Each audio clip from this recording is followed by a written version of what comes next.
I feel very lucky to be able to address you for the high holidays. As a recent empty nester, I have a little more time on my hands, so why not say hello?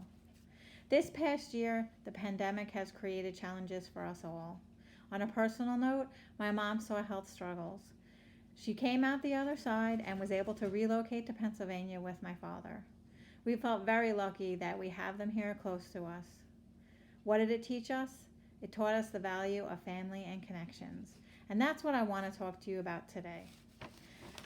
How do we keep connections in our community during a time when we can't gather together in person? Rabbi has done this very well, being very creative in her efforts to help us worship and connect virtually.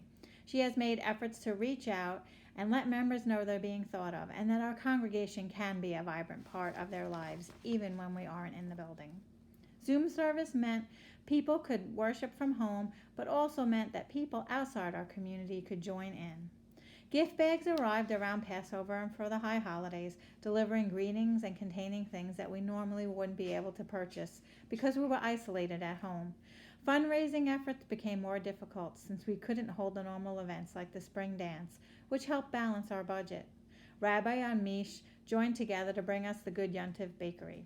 This delicious effort has been a success each time it has been offered, raising at least several $100s each time. It's a wonderful contribution to our synagogue.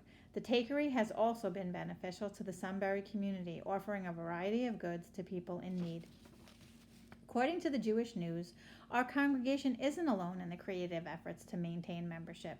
Synagogues haven't just been putting things online. They've made calls, sent emails, mailed cards to members. It hasn't been easy. It has taken a huge effort on the part of rabbis, cantors, and teachers throughout the U.S. While some congregations have live-streamed Shabbat services for several years, many had no online experiences. We saw that in our own synagogue. Technology was available, but now it was imperative that Zoom and YouTube be used so that we could reach out and engage. Many congregations also tried outdoor services once people were able to come out, mask, and be social distance.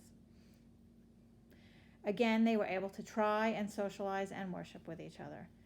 We saw that in our congregation when we gathered in the parking lot for such activities like the ringing of the bells throughout Sunbury. Rabbi Nicole Auerbach, who is in charge of congregational engagement and small groups at the Central Synagogue in New York, discussed the change in the current initiative for synagogues as opposed to years past, stating, "People have always had naturally occurring small groups within a synagogue, but relationships were secondary. Now we want to make sure that everyone feels seen and recognized and has a sense of connection. Our synagogue has this same call to nurture relationships during this hard time. Many options at each person's comfort level are offered so that no one is left out from events. The goal," said Rabbi Auerbach, "is for congregants to be co-owners and co-creators of their community and to be able to feel their Judaism even when there isn't a rabbi in the room. That's again what should be important to our congregation, as our members feel heard and engaged during this time so they can feel connected when they cannot be in a physical building. We saw how much people felt connected when we started the capital campaign for the HVAC system.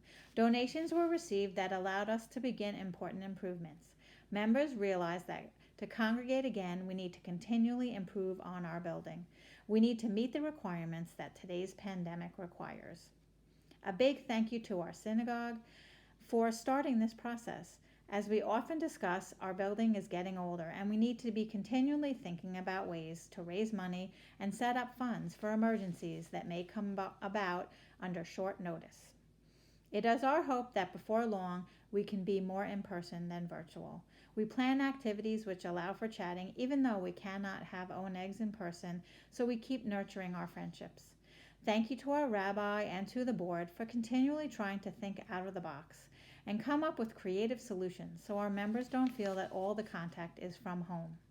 Our focus this past year has really helped show that we need this connection, and we have a wonderful, thriving community that comes together when needed. As always, if you have any suggestions for safe fundraising efforts, please contact Rabbi or Benita Coleman Solomon and let them know your idea. If you'd be willing to lead the charge, they can reach out for volunteers to work with you to make it happen. A perfect example of this is Jen Bear, who led the charge for the T-Cone alum projects this year. She has done a splendid job getting donations for area programs. If anyone hears of any projects that you think would be good for the temple to participate in, please let Jen know or Rabbi know, and they will put the message out to our members.